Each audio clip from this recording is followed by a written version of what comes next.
All right, guys, welcome to another Monday update. Special guest Paul Kolenda joining us today. Super excited to have him here, and we're going to go through all the events like normal. Lots and lots of stuff coming up for Stride. So we'll go through all that, and then we're gonna talk to Paul, kind of about his journey. And he's been somebody that's been in the sport for how many years now, Paul? You're over 20, right? Yeah. So I think it's 21 now. We talked about this on my AMA thing. There's a lot of value in somebody that just doesn't go away, right? And that's been in it for a long time. So I'm super excited to have Paul here and share some of his knowledge, learn a little bit about his journey, all that good stuff. He's been a friend of mine since I started doing this. So Since you were 15. 15, yeah, just a wee little guy. So yeah, super excited to have him here and kind of talk about all that stuff. But if you guys have any questions about anything, right, it doesn't have to necessarily be related specifically to Paul, but another perspective on jiu-jitsu training, all that stuff, leave your comments in the box here and chime in as much as possible. I think that always makes the show a little better. So yeah, let's get to the stuff that we have coming up though in the next couple weeks. This is all stuff that next really couple months. We have a packed couple months, lots of exciting stuff, and yeah, I can't wait for all of it. So the first thing, though, to mention, in the group, we only have till the 22nd to continue voting on this, but we were one of the final 5 nominated for the pitch Best Martial Arts Gym. If you guys would vote for us, I'd really appreciate that. It takes just a couple seconds, but it'd be pretty cool. Be a pretty awesome deal, and that runs till the 22nd. So the link is pinned in the top of the Facebook group. If you guys have any issues with that, let me know. The next big thing coming up, though, the one I know everybody's excited for, Blacklight Beatdown number 2. Paul, you're going to have to get up here for one of these days. I've seen it. It actually looks like it's pretty cool. It is so much fun. It was way funner the first time than I expected it to be. And I got a few special things planned this time, too. I heard there's a dance contest in the works. There's a sing-along section that's going to happen. So it's going to be a good time. So be there. Blacklight Beatdown, May 30th. We have the T-shirts in. It's a free event, but we will have T-shirts for sale. They're pretty awesome. They'll pop in the black lights. But you can grab your T-shirt here at the desk. We have them in stock. I ran through the kid sizes pretty quickly, so there's not a ton of kid sizes left. But if you'd like to reserve yours, shoot me a message and I'll make sure that we get one for you. Yeah, Blacklight Beatdown May 30th. Should be a ton of fun. Hope to see all of you guys there for that. Again, free event. Invite a friend. That's kind of one of the big things or ways we can make this something we can keep doing going forward is if you bring somebody in and just add exposure to the gym, right? And I've talked about this a lot. Whenever you bring somebody in, the goal is just for them to have a good time and have a good experience. I'm not going to pressure sell them or anything like that.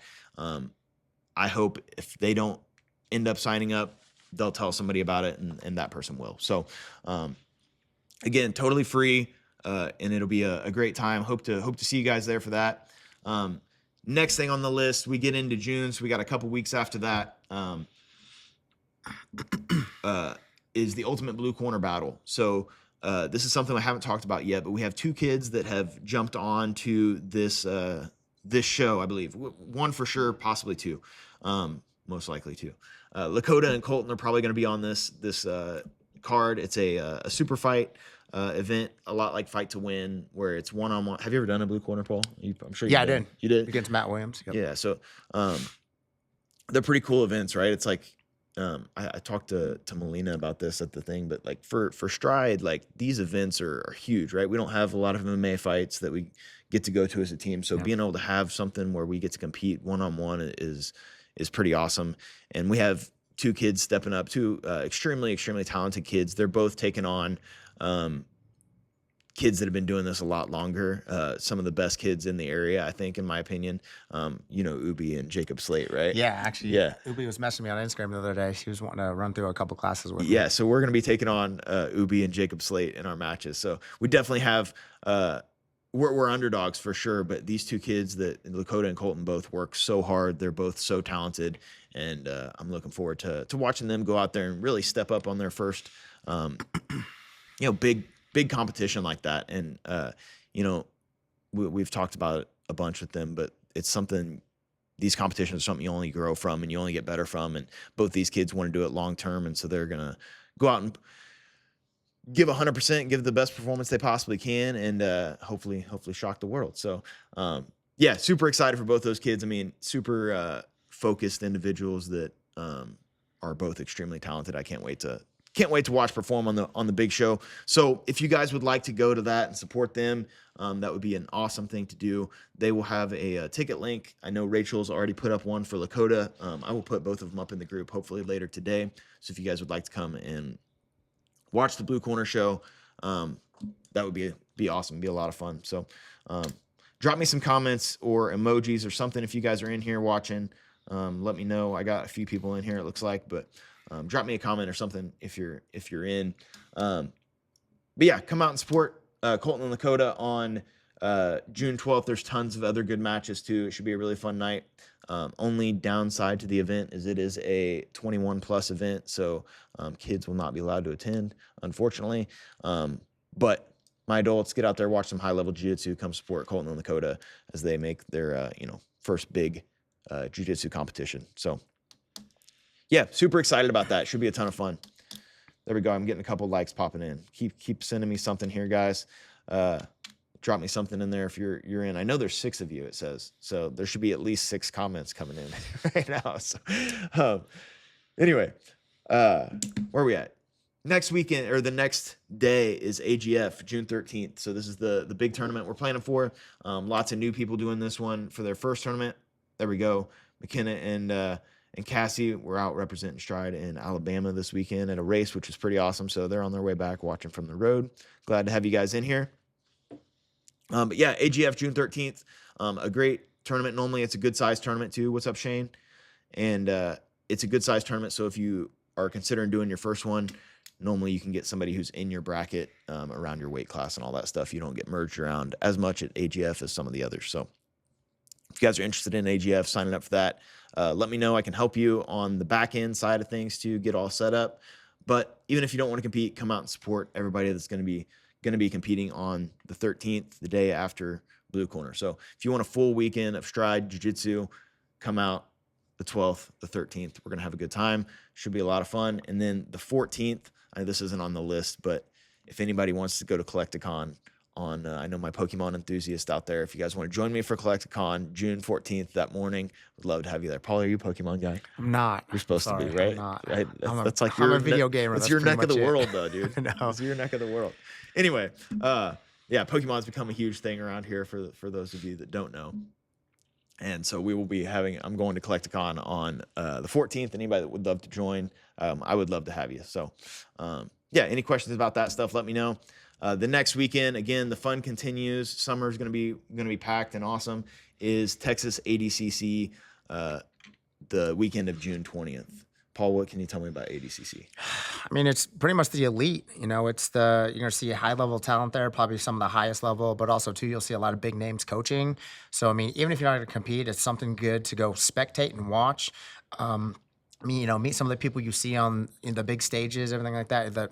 Most of the people I know that, I've seen people meet, they've been super friendly, more than happy to take a picture, autographs, whatever. So I have met Gordon Ryan a couple of times, and he was really nice, despite his Instagram or, whatever, he's really political or whatever like that, but he's actually a really nice guy. So, people like that, like it's cool to see people come together, and it seems like everybody's, got one goal, and it's, again, super high level jiu-jitsu, but everyone there is really cool. Yeah, and really, like you just said, it's one of the biggest organizations. The 2 biggest, I think, are IBJJF and ADCC. I'm I kind of prefer ADCC, but yeah, IBJF's up there too, which I know you've done some of those big tournaments. Yeah, we traveled quite a bit. We've gone to Dallas, Chicago. So I mean, they were awesome. They were a good thing for me to see what a big time jiu-jitsu tournament was like, and just kind of get how strict they are with weight and measurements and stuff like that. So it was a great experience. Nice. And we'll get to talk about a lot more of that here coming up. Let me get through all of this stuff real quick. So again, if you're interested in going down to Texas for ADCC, shoot me a message and I'll make sure you get added to the Facebook group. I've already started trying to put some tentative plans for things we can do while we're down there, which should be a lot of fun. And again, I look forward to just as much of the tournament as everything that surrounds the tournament too. The just being out and about with everybody. I'm super excited for. So That's June 20th. The next weekend is Waterfest Parade. We got the float trailer already getting ready, getting set up. We're going to get stress balls. I might even get some Frisbees we can throw at people's heads this year, something a little harder for the parade on June 27th. And Brian Harris is doing a leg lock seminar on the 28th. And then Paul Kolenda is also going to join us for a seminar towards the end of the year. We finally got that locked in. So in August, right, is what we just said. August 8th, we're going to have a seminar with Paul too. So we'll keep updating that as we get closer and everything. But yeah, super excited for all that stuff. If you guys have questions on any of this stuff, let me know. The last thing I will say here, before we get into, Paul's experience training and kind of stealing as much knowledge from him as we can, is Monday is Memorial Day, right? So not today, but next week is Memorial Day. We will not have classes that evening. We will have an open mat at 10:30. This is a kids and adult open mat. These open mats are so much fun. Getting both the kids and adults together. We're going to play games for the first 30 minutes or so. We'll play some dodgeball, and then we'll get all of our live rounds in. So if you haven't been to a holiday open mat here before, be prepared. It's going to be a good time, and you're going to get lots of good rounds in. So Monday, 10:30 is the Memorial Day open mat. Everything else will be the same. So that's all I got. I think we ran through everything there. We got everything. All right. Please welcome, right? I know he's already said some things, but please welcome Paul Kolenda. He's been my friend for 20-something years now, black belt in Brazilian Jiu-Jitsu under James Krause as well. He has kind of done a little bit of everything in the sport. And yeah, so leave me some sort of comment. What comment do we need here, Paul? Do we need Korean flag emojis? What do we need? I mean, I guess so. Right. Everyone always sends me the emoji with like the super skinny eyes. So I mean, I get a hard time for that too, and I'm not even Asian. My eyes just squint. But. Okay. I mean, I would do it if I was me. So yeah, leave me some emojis there if you guys are listening. And again, if you're tuning in on YouTube the next day, I appreciate you guys all tuning in. Leave me a like or comment. That stuff does help spread it a little bit wider and reach the people that may be interested in it. So, but yeah, what I would like to get into first here, Paul, this is kind of how I start with everybody, is what got you into MMA and Jiu-Jitsu? What was kind of your reason for starting, I guess? Well, I was kind of headed down a bad path. I mean, I literally, like, no one knows about, literally, I was like, hey, you should sell drugs. And I was like, oh, that's a good idea. I can make a lot of money, stuff like that. But my roommate at the time, he actually kind of did a little bit of MMA here and there. And he was like, hey, you should go try this with me. And I was like, I think that sounds like fun. And honestly, the sole purpose of me doing that was like, so that way I could fight everybody. Because I got picked on a lot. So I was like, oh, I had the wrong mentality about it. But once we, I started, I went for the first day. And then honestly, after that, I kind of became obsessed and I didn't stop. So ever since then, we trained out of a garage with Farron Otis. Mm-hmm. That's where I started. And then the rest was history. And then I kind of, went everywhere. And then I met you and James, and we kind of went from there. And you can correct me if I'm wrong. We talked about Extreme Couture whenever I did my MMA thing. Farron was at Extreme Couture for a little bit, right? That's where I first met you, I'm guessing, right? Yep. Yeah, so that means, like, really we've known each other since the very beginning of me starting this, right? And yeah, which is pretty cool that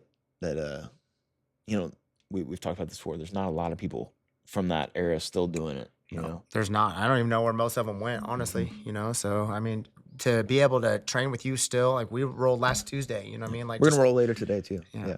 So but it's just like, us being able to do that now, looking back to where we were before to now, like that's to me, that's a privilege and that's an honor. So I mean, I think that's a huge deal, and that means that we both stuck with it forever. Obviously, Matt's doing amazing with his gym. Gym looks great. So I think that's a huge deal, and I think that. And I'm just grateful to be able to keep training as much as I do, and especially having somebody like you who we pretty much started from the beginning, still in it. Yeah, and that's one of the things I wanted to kind of start talking about is, like, I mentioned this, but like, whenever we started, we were both doing MMA, right? It was really only MMA. There wasn't really like straight, for me anyway, it wasn't any straight jiu-jitsu classes. No. Right? And how that has transitioned over the years to what it is now. I feel like you've seen that entire transition have actually in the Kansas City MMA history books. I don't feel like Paul's going to get enough credit for that transition itself, right? Like, you were a big part of Grindhouse really making that transition from showing up, fighting every day, just sparring, to now we have classes, we have a real program and systems that go in place behind the scenes too. Yeah, I mean, and I think that actually helped out a lot with people, they'd always, after, sparring, people, we used to spar hard. I mean, that was all we did. We get ready, you just went. And, there wasn't really any structure or anything like that. But then you started to see some people like, hey, what do I do here? What do I want to do here? I want to get better. I want to get better. And then so I think that's whenever we started being more structured, just like adding more details on, even like after sparring, be like, hey, what about this? What about this? So I think that eventually that turned into, hey, let's actually dedicate some time, like in a schedule, to do this, and then we can spar afterwards. And that, a lot of people, to me, during that time, a lot of people, it was all about striking. If you weren't a good striker, you didn't really have a chance, So, and that was the cool thing to do. Always stand up, stand up, stand up. And then after a while, jiu-jitsu kind of came on the scene with tournaments and everything like that. So I think a lot of people started to be like, I don't know, like if they got taken down or they got in trouble there, they didn't know what to do. So I think after a while that decided to, a lot of people decided like, hey, let's get better at this and let's kind of see what this is about. Just become more well-rounded. Yeah. Yeah. And that's, I feel like a huge transition was like right when Grindhouse kind of got its own facility, right? Is when things started being structured class. And if you didn't know, Paul would eventually go on to be the kind of the head desk guy, manager of the whole gym. Was it still Grindhouse? Did it switch over to Glory by the It time just switched over to Glory. Okay. So I was front desk guy for 11 and a half years. Yeah. So he did a ton of the behind the scenes stuff of everyday everything at the gym for 11 years and got to see, and this is one of the things I want to get to too, but like you got to see the gym go from, just some high level locals, right, to people from around the world coming in to train, right? Like, and I was going to talk about this earlier with like Lakota and Colton being underdogs, but I love the underdog role. And I always looked at, anyway, me personally, always looked at us like an underdog because we weren't a super gym, right? There's all these like Greg Jacksons and all these places. And like, we weren't a super gym. It was the same core group of people that just stuck together and grew together to eventually, in my mind, it became a super gym, right? Like, yeah, absolutely. And it was just that camaraderie, you know what I mean? And like, we were almost more than friends. We were brothers at that time. So everybody helped each other out, and I never felt, out of the group or anything like that. Like, even when I just started new jiu-jitsu and I wasn't really like wanting to be like a huge MMA champion or whatever like that, but like I was always accepted in, and everybody, helped me out with everything I needed to do. So, I mean, that was nice for me. Yeah. That was great. So, and yeah, obviously with the gym, like world, getting people from, all across the world. I mean, I've trained with like Brandon Moreno, Cody Steele. He was awesome to train with. Cody's brown belt. Keaton, he was really good. I mean, we've, a ton of UFC fighters, Anthony Smith. I mean, just a lot of people. Bobby Lashley, we trained with Bobby Lashley. Whenever we were Grindhouse, and I've met a lot of cool people, and we've trained with a lot of high level people that you would just never even think about. So I mean, that was always cool, and that was definitely a privilege. And let's go into Shane's question, because I knew this was going to come up. Shane asked, he said he saw you in one of Laura Senko's videos and asked how far you guys would go back, right? I was gonna pull this up. I had one ready to rock here.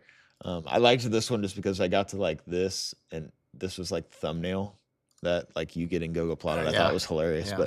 But yeah, Laura Senko, commentator for the UFC now, been in the game for a long time. Tell us a little bit about that.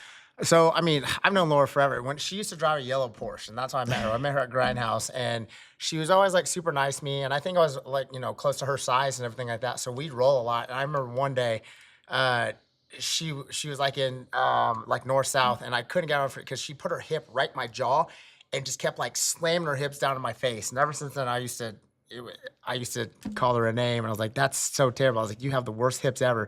So that was always like a running joke between us. But I think since then, like, we always trained together as much as we could. She actually helped me train. She was one of my main training partners for my MMA fight like 3 or 4 years ago. So she's been with me for a long time. We still train as much as we can with her schedule. We do gi, no gi, and I actually got the privilege of giving her black belt, which is great, under the approval of a 3rd degree. So that was actually a huge deal for me too as well, and obviously she appreciated it too. I know that meant a lot to her as well. We did it on her channel, if you haven't seen it, so that way everybody could see. So that way it's a little bit more of a, with nobody really being there in the gym, just us. It was more of like a, hey, I want to show this to the world so that way everybody knew. So I thought it was a cool idea. She didn't know about it. She was completely caught off guard, and it was a cool story. Yeah, and that's been cool to see Laura jump to, commentating at the UFC level and be as big as she is, because she was like the really only girl in the room at the time back then, training, and so Laura's been in the game for a long time. Probably doesn't. Not enough people realize that, but she's been doing that for, been training forever. And we've got to, I think I was watching you give her black belt just a little bit ago, and said since 2006 she's been training. So and I even cornered her for one of her fights. At Titan. So that was cool. Yeah, so super cool. And I tried to pull that up and show the video. I don't think it ever showed actually on the deal, but if you guys want to look up some cool instructionals, you can look up Laura Senko and Paul Kolenda, and you'll see they got all kinds of. It's always cool submissions, right? How do you guys decide what to show? I usually am like, hey, I'll send her, hey, this, and this, and then like kind of my little spin on it. It's like, let's do it. So it's we'll set like an hour, and we'll get somebody to record it, then we're good to go. Yeah. So that's pretty cool too. That having Paul is who Laura got her black belt under. That's pretty awesome. So, I don't know where I'm at here. I got distracted trying to figure out the computer. But, that was a good question. Good question there. Is how far you guys go back. That's pretty wild to think about, and that's what's always wild for me to think about too, is like whenever we started training, there wasn't really anybody from the whole Kansas City area in the UFC. No. And then there went to being, Didn't James go first to the WEC? That was kind of where it started. I think James was WEC. I started training with him started training at Grindhouse shortly after that, after he fought Cowboy. And then I think Rob Kimmons I don't know if he was before that. Oh, I think Kimmons was before that. You're right. He might have been before that. He fought Dan Miller in the UFC. He fought Jorge Rivera. I'm trying to think for the guillotine. Yeah, hit that guillotine a couple times. So, but then there went from, at any given day, you go up to Glory and there was 14 UFC fighters on the mat, which is wild to think about. You know what I mean?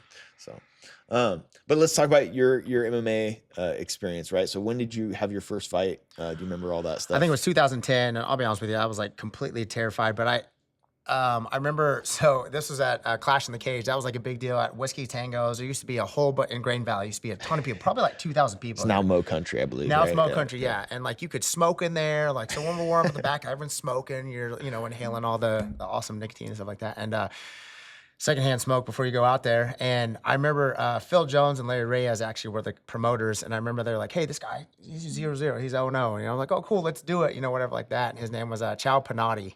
And I ended up, so I remember the end of the first round, I mounted him. I was in ground and pound. I got so tired. And then at the end, I think I ended up getting TKO'd, I'm pretty sure. And then I found out later at the end, he was 7-0 in Brazil and was one of Vanderlei Silva's main training partners. And I was like, oh, that's so, obviously the regulation back then was a lot different than it is now. Yeah. So after that was kind of. What made you decide to start competing?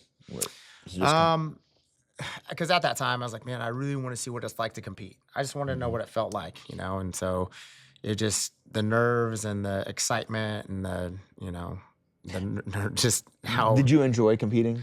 I did not. I'll be honest, I did not. It like, there were some times when I started, it was more of like being able to settle down than enjoying it, just having fun. Because obviously there's that pressure of, hey, all your family members, friends are there to watch you, and no one wants to lose in front of your people. And I was like, man, that sounds like a great idea. So, losing in front of the people who actually took time out of their day, obviously paying, money for tickets and stuff like that, that's not really a good feeling. But, they still support you, which is awesome. And, I kept going, just because I wanted to. And that's one of the things I wanted to talk about with you is you said we could talk about anything. So I'm going to go here a little bit. Paul, I always felt like early on anyway, you performed way better in the gym than you did your fights. I felt like you got nervous for your fights. You just kind of said that, but eventually you would go. Now I feel like whenever you compete quite a bit still, as a black belt. And then we'll watch a fight you had here a few years ago. And it wasn't like you had I felt like overcame that. Yeah, it was pretty bad. I had terrible performance anxiety. It was, whenever I got out there, I trained so hard, but when I got out there, like my mind just went numb. Like I felt like almost I wasn't there. And, almost like my brain knew what to do, but my body wouldn't do it. So that was tough for me, and that's kind of why it kind of soured me on competition. But the thing about it was James Krause, he actually was like, you know what, you just got to keep getting out there. He's like, I want you to keep getting out there. He pushed me. He was like, I don't care. He pushed me. Jiu-jitsu tournaments, everything like that. So I did. And eventually, as I kept doing it, I started to calm down a little bit more and relax a little bit more and stuff like that. And after a while, I just realized it's just a tournament. It's just competition. Like, I'm trying to get myself better. If I lose, cool. I can figure out what I did wrong or what I did good. So it's not all about winning and losing. It's just about going out there competing and doing your best. And then, as long as you don't regret, hey, I could have done better. I could have put more effort in. I don't want to do that. But if I'm like, hey, I did the best I could and that person was better than me, cool. I should have no complaints about that. I shouldn't be upset about that. Just like you're talking about Lakota and who was the other one? Colton. Like, hey, talking about Jacob Slate and Ubi. Yeah, they're obviously, they're great competitors, but I don't think it should matter if, you shouldn't go out there being like, I got to win this or I'm not good or like that. It doesn't matter. Like, if there's moments where you feel good, you've done something new, you have some success or you give them a good match, it doesn't matter. Like, even if you lose, you win, whatever like that, just as long as you're happy with your performance, I think that's all that should matter. And a lot of people can't really criticize you because, you're the one out there competing. And, anybody else who is not competing and criticizing you, it's like, to me, that doesn't hold a lot of weight. Yeah. So... Yeah, and that's just something I thought you'd have a good insight on, because I feel like you have made that transition where you can go out and compete now and perform like you do in the gym. You know what I mean? Which is a hard thing to do. It's a hard thing to be able to just accept that, like, I'm gonna give it my best performance and whatever happens. That's a hard thing to accept and deal with. But would you just credit time then, I guess, the most of doing it? Just keep pushing yourself? Time, but also, too, I just really had to step outside my comfort zone. And, was it not ideal at that time? No, it wasn't. But I just had to make myself do it if I wanted to do better and be better. So I think but also, too, a good coach is going to push you anyways. Mm-hmm. So I think that I had that luxury of having James push me like, hey, I want you to do this. You don't have a choice. I'm like, okay. So, he kind of took that doubt away from me and I just did what I had to do. And I think that's what helped me out a ton as well. Yeah. Yeah. And so the fight we're going to watch here in a little bit, which, where we met, what else can we talk about in your journey as far as all that stuff goes? Because the one we're going to watch, there was like a long hiatus before you had this 10 one, years. Right? 10 years. It was 10 years. 10 years in between this one, between this last MMA fight and the one we're gonna watch today, which ended up being like 2 fights. I don't even know why I did it. Well, that's the thing I thought was so cool about this, and one of the things I admire about you a lot is how you flipped that switch. You know what I mean? To be able to just accept that, hey, I'm doing this. You know what I mean? Yeah. Like, instead of, getting, and maybe you were behind the scenes, but it didn't show in the fights or in the preparation, and it doesn't show now when I feel like you're doing a tournament. Like, you just like go out and do it. You know what I mean? Yeah, there were some extenuating circumstances with the fight, and that's why I think I did so well. So I think it all worked out in the end. I'll tell you about it. But I just got that, I don't know how it came up. Joe Wooster was kind of like, you should fight. And I'm like, I don't want to. That's crazy talk. And Scott Cutworth was always like, you should totally do it. I'm like, he's like, retirement fight. Come on. I'm like, what? No, I don't want to. But I know we had such a good room and stuff like that. So everyone really supported me. So I was like, you know what? I'll do it. What's one more? I want to check that one last box, and that'd be nice to go out on a win. So, yeah. Is there anything else you want to talk about before we get to this point, though, in your career? What you did a lot. Let's talk about when, because I don't even know this. When did you first get when did things transition from doing MMA to more jiu-jitsu? Maybe even when you got your blue belt, you know what I mean? Or first started getting stripes on the white belt. How did all that work? Honestly, I'm not that person who's like, man, I really love to get hit. It's not fun. So, and eventually when I started jiu-jitsu, I'm like, man, this is actually it's a lot more fun for me. I feel like I caught onto the ground game more than striking anyways, and I enjoyed it more. And then also, too, the rankings for me, that was pretty cool as well. So I think that's why I kind of took to jiu-jitsu more than the MMA part of it. So, the rest of it was kind of history. And I really enjoyed starting to help people, what little tips and tricks I could give them to help coach them, like teach a class or anything like that. Like, James started to let me teach Saturday mornings in gi. We did as a blue belt, and I had a lot of people come. So that was actually pretty cool. That was fun. And I think that's where it all started. Yeah. Yeah. There's something about teaching too, I think, that always improves your game too. You know what I mean? And one area I feel like you made huge differences when you started diving into all the leg lock stuff, right? And that was a nasty leg locker. He's got a nasty Peruvian necktie too. That's my favorite. Pauluvian necktie. I meant to introduce you as the Pauluvian necktie. But I feel like there's this turning point in your game where you went pretty leg lock heavy and fell in love with that part of it. Yeah, I think it was whenever Justin Fabach, he actually was, teaching our gym for a while, and it started to really interest me, especially if, obviously I cannot wrestle to save my life. Cruz probably is a better wrestler than me. So, Cruz is my son, he's 9. We have a Cruz Roberts at the gym too. Oh, okay. Yeah, we have different Cruz at the gym. So everybody's like, wait, dang, that's a shot at Cruz. No, Cruz is my 9-year-old son. But, he started kind of going to that. I think it's a great anti-wrestling method if you just are having issues. I mean, you have to be a little more flexible than most, obviously, but that really kind of played into my game very well. And I feel like it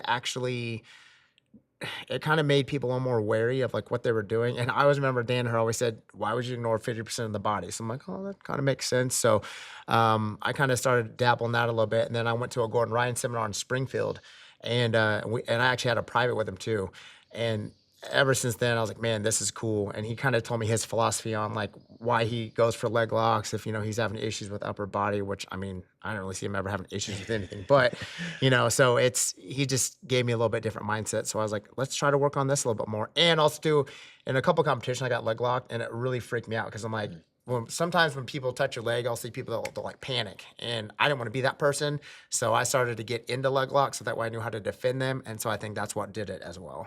Yeah, and I think that's something we've mentioned the last couple of weeks on here. But like, whenever you want to learn how to defend leg locks, knowing how to do it's equally important, right? You know what they're looking for, so you can kind of counteract it. We have I was talking to Paul about this beforehand. Towards the end of the year, we got lots of seminars lined up. Paul's going to be coming in August. We have Brian Harris in June.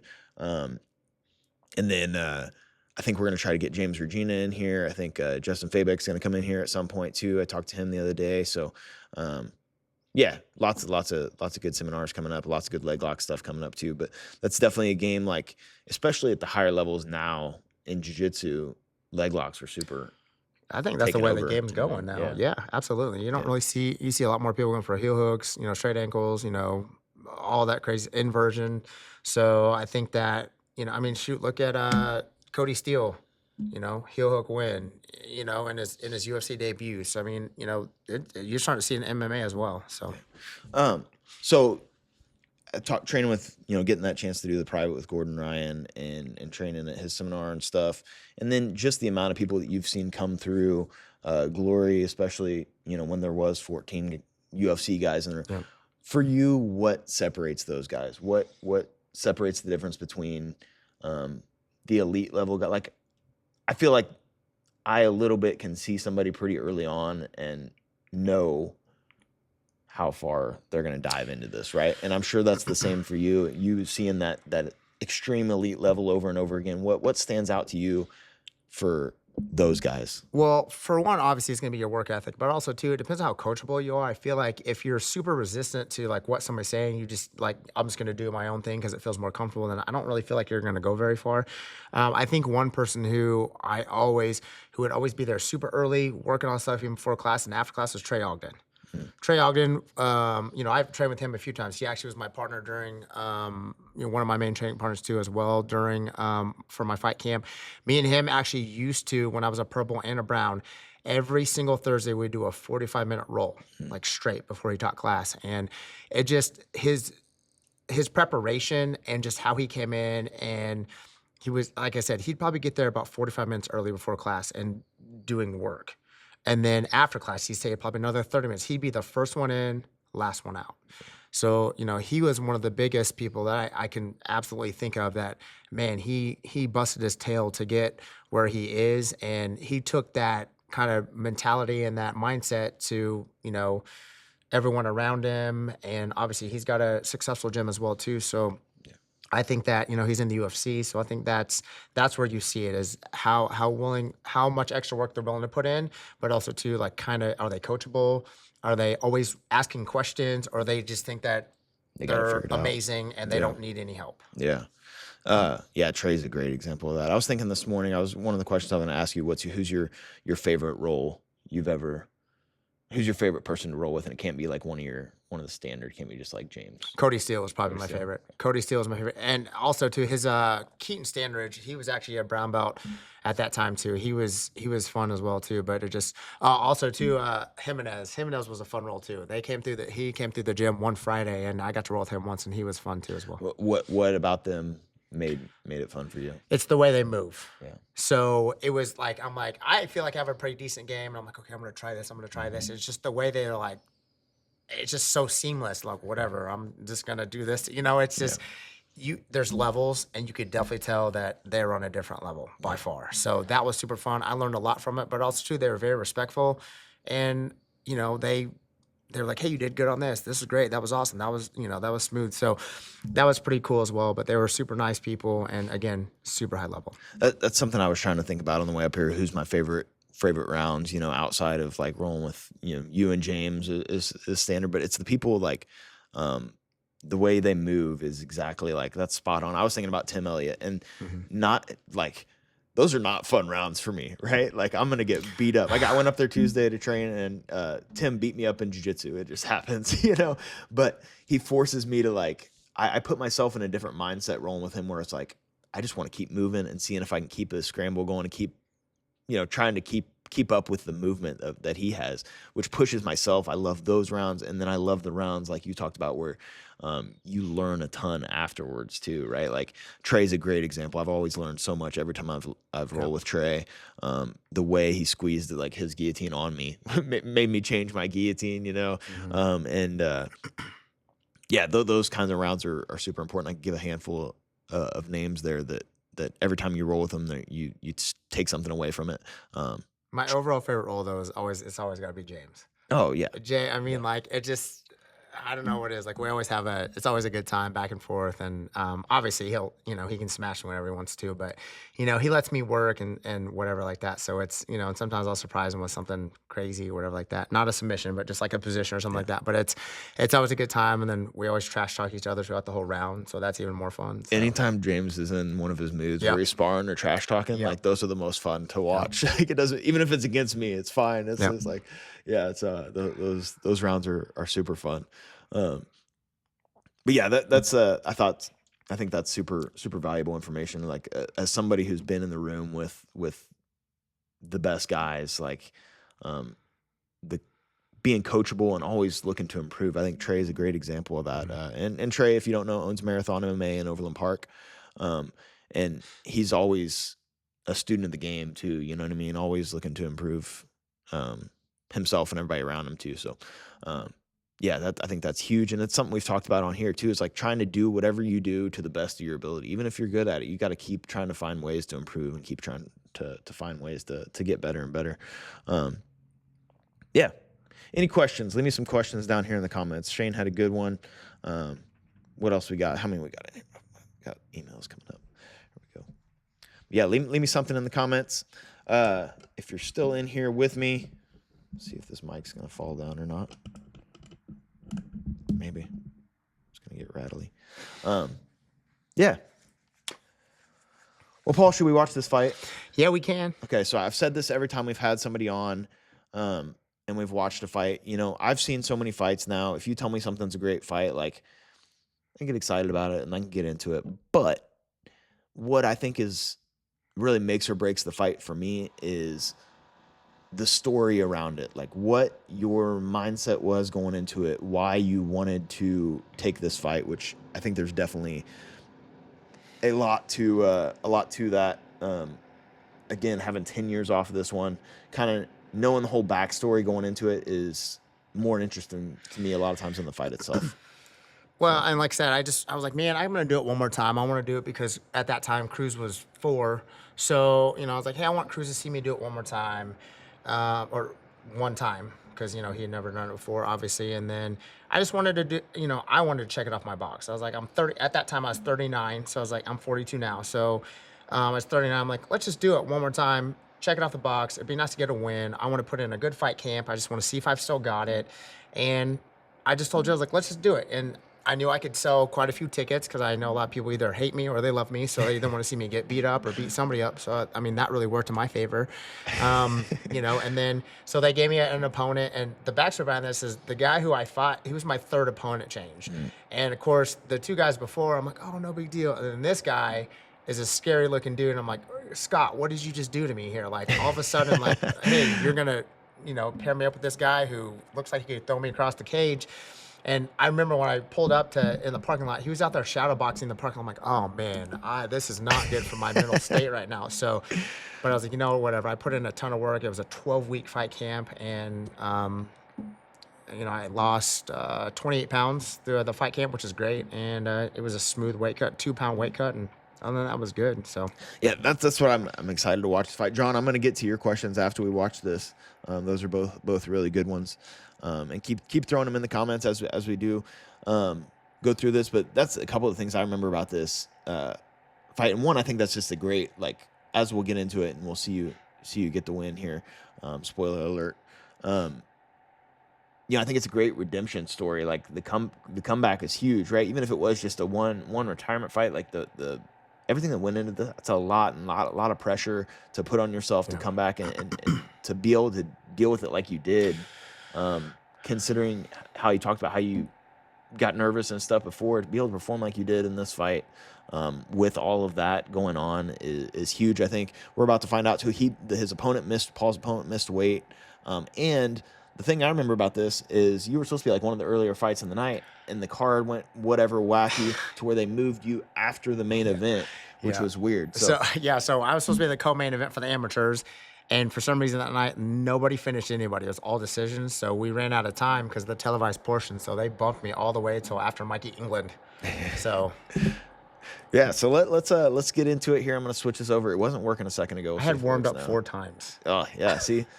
That's the kind of stuff I think is huge, though, and puts extra into it. So, yeah, we're going to watch this fight. This is an FAC fight. We'll go ahead and get it playing here. But, yeah, you can see his opponent missed weight by what? There's a couple, two almost, 2.5 pounds, 3. 3 pounds, something like that. So about 3. Yeah. But look how scary he looks. Look at that guy. Let me look at me, babyface Paul, and then you got this guy. And one of the things I'm going to try to look how young he is.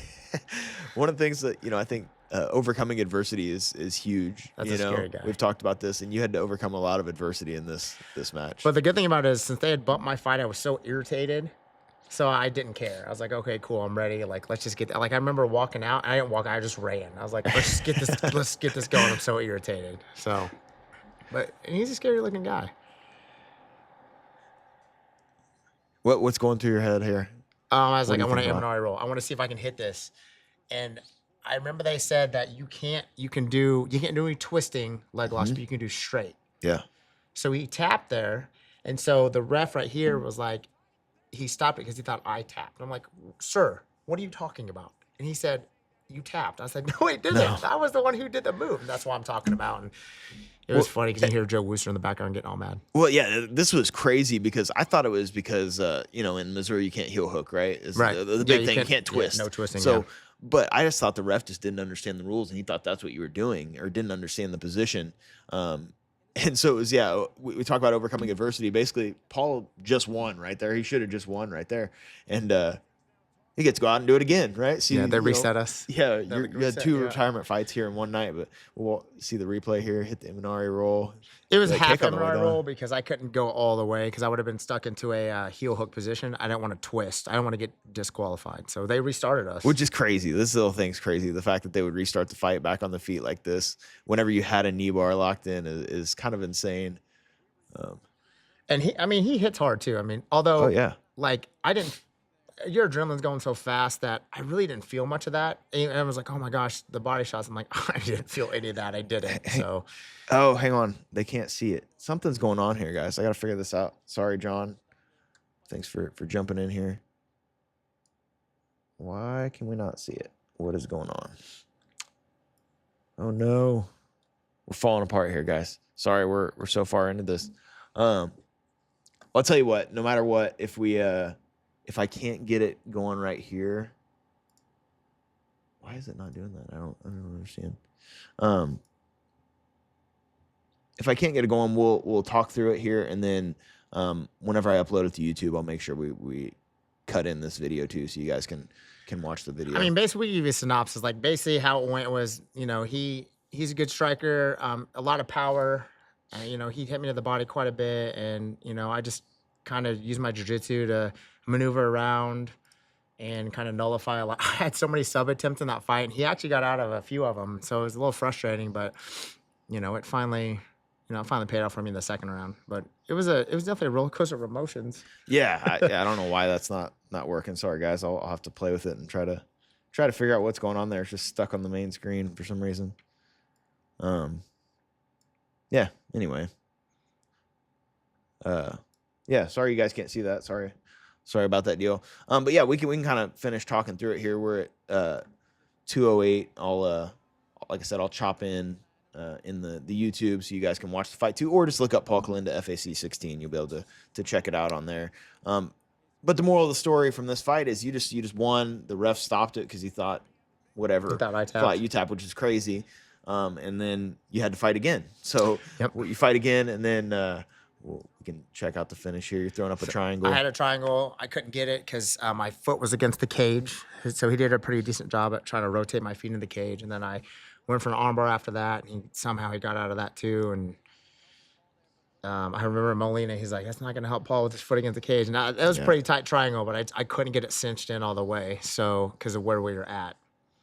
So, and I was like, oh, let me try to punch you. And that didn't work either. So. This is something I like about your jiu-jitsu style though too, is you're constantly attacking, right? Yeah. It's not like and especially in MMA, I think that's so important.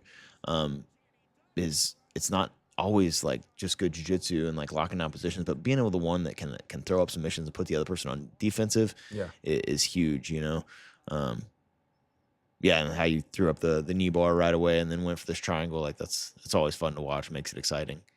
And I think it's the best style for MMA jiu-jitsu is to be an attacker. Yeah, because I wanted to really try to nullify the strikes. I mean, again, he hit hard, so I just didn't feel like getting TKO'd on the ground. And I don't know how he got out of that like that. I thought that was a pretty decent armbar attempt. The triangle was nasty too. It's close. He rotated and he got his arm out. So, but good on him. He was strong, but I just don't think it really mattered to me. See, I'm gonna stop there. I don't know why. So, what's going through your mind as far as like how you just had your fight get stopped, and you're definitely battling some strong adversity here. Like, what's taking you through to keep moving forward in this situation? I was a little angry because it would have been really easy to break, right? Like, yeah. Like mentally, like everything about this whole event, I could have broken, and this one I was like, dude, I've got this far. Like, I'm not gonna just give up in front of everybody. I sold 118 tickets to this fight. So I'm like, there's no way I'm gonna disappoint all these people. Cruz is in the crowd. If you watch the video, you can hear him yelling daddy, and I'm like, okay. I was like, you know what, you can't go out like that. You just can't quit on all your your family and your people. I didn't feel bad for this. My cardio felt good. He didn't really pose any threat to me. I mean, I was a little frustrated I couldn't get those subs, but not that they were pretty good, but I mean, good on him. He did well, and of course I'm not used to grappling with no shirts, so that was a little bit different as well, because by then we're sweaty. So well, that's the beautiful thing about this, I think, is like, how you talked about you knew your cardio was good and all that. Like, you've put in the work, so like whenever things do go wrong, you're able to deal with it and keep moving forward. Like, you don't break. You know what I mean? We've talked about that with Nick's fight. It's like whenever things get tough, like the only thing you can rely on is the fact that you put in all the work in the gym. You've done everything you could do, and like, whatever happens at that point, like you said. So yeah, I didn't feel bad here. I felt ready to go. And like usually, by now my adrenaline would have been like, oh my gosh, you want to give up. Like, it'll literally, your adrenaline, if it hits you hard enough, it will make you want to give up. Like, find a way out, whatever like that. But not this time. I felt really good here. So, although he did rock me against the cage here. He hit me pretty good. And I was like, oh, right there. Landed a big right hand. Paul goes back in on the single leg. Thankfully, I had Jason high in the corner, so I could hear him pretty well, and I was by my corner, so I could hear what he was saying. So was James fighting or something close to this?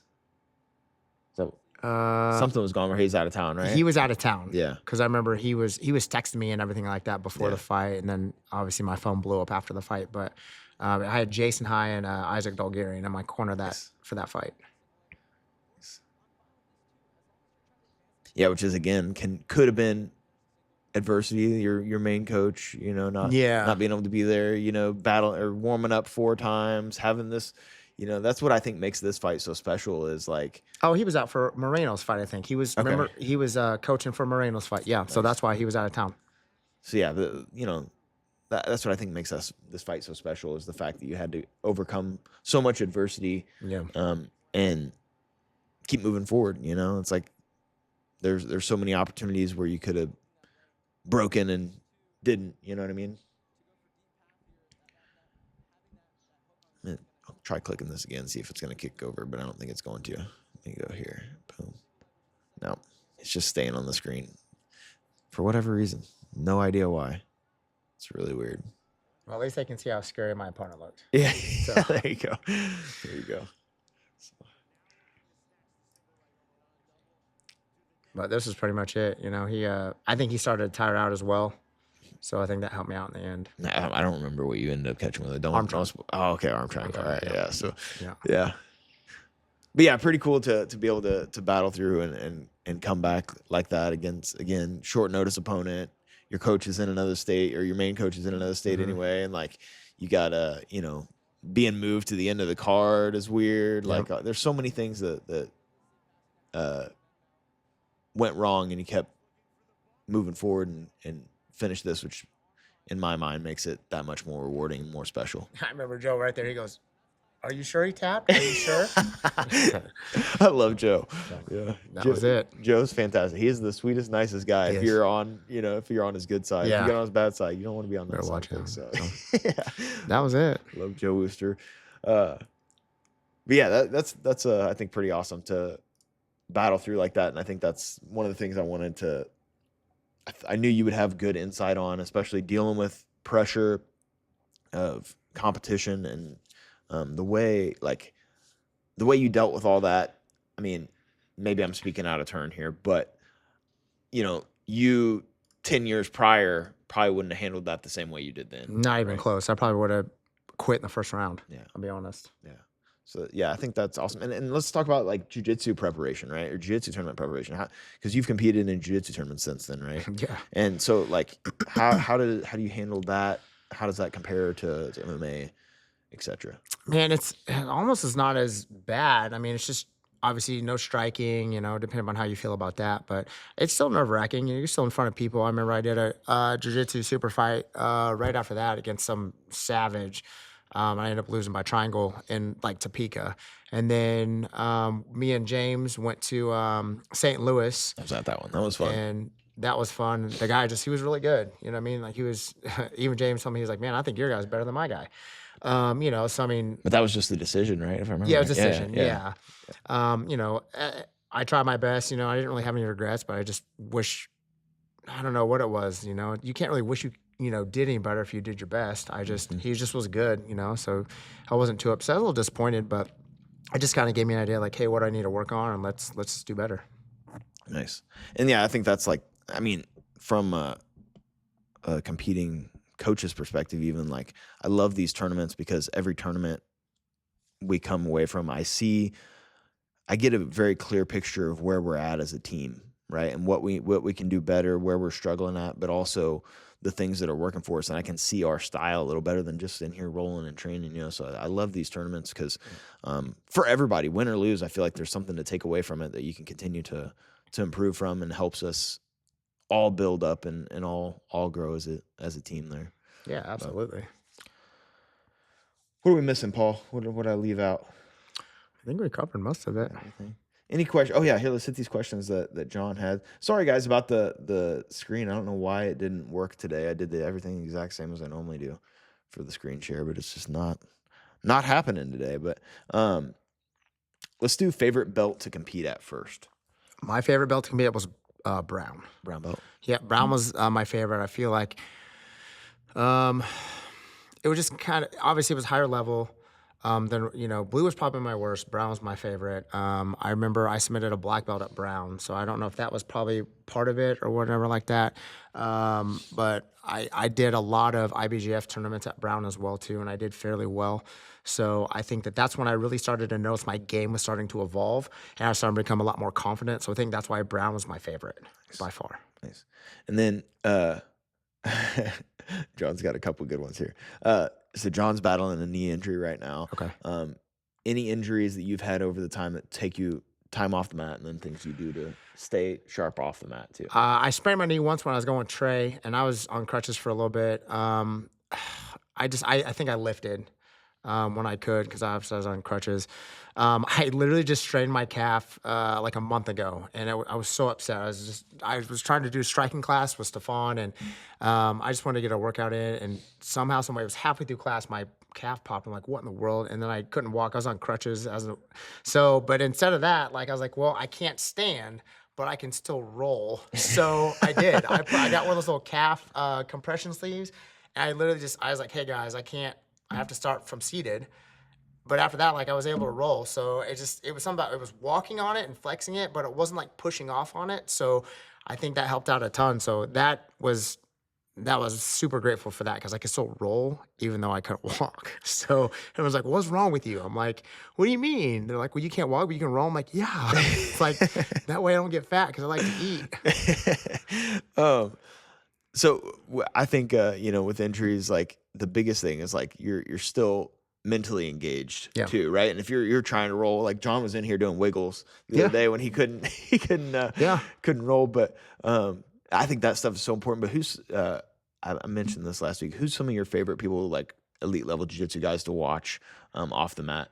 Ruotolo brothers. Obviously Gordon Ryan whenever he was competing. And then Musmeki. I like watching him too as well. He's a savage. So the Tackett brothers are good too. I like watching them. Their style, it's definitely entertaining as well. Nice. Yeah, it's I want to put together a list of some people that you can, because I think that's important too. Mental reps, I think, are a real thing. I talked about this whenever I was gone at school. Like sometimes my best rounds would be when I'd come back and I had spent so much time just like watching jiu-jitsu and obsessing over jiu-jitsu mentally. When I'd get to come back and do it physically, I felt like I had more tools to throw out. So, I think that stuff's important. Just staying engaged as much as you can. Keeping the mind fresh. Yeah. If you can't do it with your body, keep your mind going still. Yeah, and there's something to be said. I think I may have said this last week too, but there's something to be said for being able to watch something and do it. Like people give jiu-jitsu or like YouTube videos a hard time a lot of times. Like, oh, you just learn that off YouTube. Yeah, but if you can see something and then be able to put it into use, I think that even when you come back and you're learning a move in class and then drilling it, there's something to be said for being able to see it and then do it, right? And make those reps. Think about it. It's a free source of knowledge too. I mean, I know a lot of even, real estate investors, even if master your craft, they'll how to put down flooring, they'll watch YouTube. Mm-hmm. You know what I mean? So, you can't bash it. I mean, it's a free source of knowledge. So why not utilize it? Yeah. And that's mastering a craft is, like that's the theme for the whole deal here. I'm pulling up something. We'll see if the screen share is going to work for this. Let me find it. John has a great question here you're not ready for. Oh no. Let me see here. I'll find one. Let's find it. Let's see here. Come on. Is there not a picture of you with a fish anywhere on this whole thing, Paul? There's got to be. What's the biggest bass you've ever caught? I usually 4.22. I caught that a couple months ago at Lakewood. Oh, I was trying to find a picture of you holding. I think up it was a on my fish. story. I don't usually put those as posts. It's usually just stories. Nice. But yes, I'm an avid fisherman. That's my R&R. When I'm not working, I like to fish quite a bit. Nice. Well, I don't know what else you guys got here, guys. Let's see here. Leave me a comment if you're still in here. We got several of us in here. Yeah, Paul, thanks for coming up today. Paul drove all the way up here just to do this thing, and we're gonna get around or a few rounds in here. I appreciate you having me too. It's been I watch you guys every Monday. So yeah, that's the thing about this is like it's good to just like I always feel like I have a ton of announcements that I want to make sure get out to everybody. So hopefully this is a way for everybody to stay up to date on that. But also, I hope this thing like people like you who have influenced my jiu-jitsu and MMA journey, and outside of, off the mats too. The more I can expose our members to you, I think is one of the small ways I can try to provide value to you guys. So hopefully there's something you guys can take away from it. I know you guys jumping in here every week. I appreciate it a ton. And I know a lot of us jump in on YouTube afterwards now, which I appreciate a ton too. Getting the comments and likes and all that stuff does help a lot. And yeah, I don't know if I have anything else, guys. I think that's about it. But yeah, Paul, super appreciate you being here. I appreciate everything on and off the mat over the last 20 years of doing this. Make sure I'm going to try to actually message with James today about taking going to do another group up in open mat up in Lee Summit. When you guys came down there, that was awesome. Yeah. So definitely want to do that again. That's going to be coming up soon. Oh, Drake's calling you out. Drake's one of our kids. He said, let's go fishing. Let's get it. Let's do it. That's what we need to do. We need to have a stride fishing tournament. Day. Let's go. Yeah. That sounds a lot more fun than working out. Just kidding. Let's see here. See if it'll pull up mine. I think I might have Paul beat. We'll see. Let's see. Tell me if this is bigger than. Would you say 4.2? 4.22. Yeah. Let's see here. We got to go way back. Oh, you got a little picture of the fish. Okay. Oh yeah, I got a lot. I see. Oh, okay. I got a lot. I'm a regular old Bill Dance. For those of you that don't know, man, that's. I used to be Bill Dance, Roland Martin. That's what we're talking about right there. The Bill Dance. If you haven't seen it, Bill Dance. His bloopers are so good. All right, now I'm not gonna be able to find mine either. But anyway, yeah, there's. Scroll through some of my photos. You'll be able to find one of these days. We'll post it in the group, post it in the comments Fishing later. Tournament, that'd be so fun. I'll find one of Paul's photos of the fish, and I'll find one of mine. We'll throw them in the group. Have a jiu-jitsu fishing tournament at some point. That's what we need to do. We need to get a big flat bottom pontoon or flat deck pontoon and roll on the lake. That would be a good time. But yeah, any more questions for Paul, guys?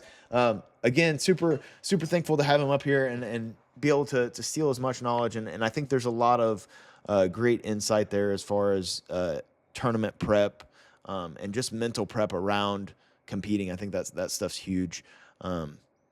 Yeah, I feel like as soon as I felt this way with Murray too.